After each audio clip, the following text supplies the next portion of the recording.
Hey, check out my 2001, y'all. Sprinter Pro Master. Got an Ocean Pro Johnson 130 on it. I left it out uncovered for a couple of weeks. And man, it got dirty. My deck got dirty. All of this is from tree stain, water stain, oxidation. But I'm gonna show y'all how to clean this stuff with just some common household products. Stay tuned. Now we're back, y'all.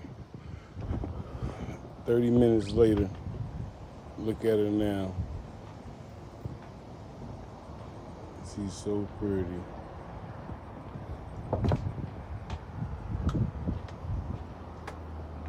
All it takes, y'all, half and half. Get your boat back clean and spotless.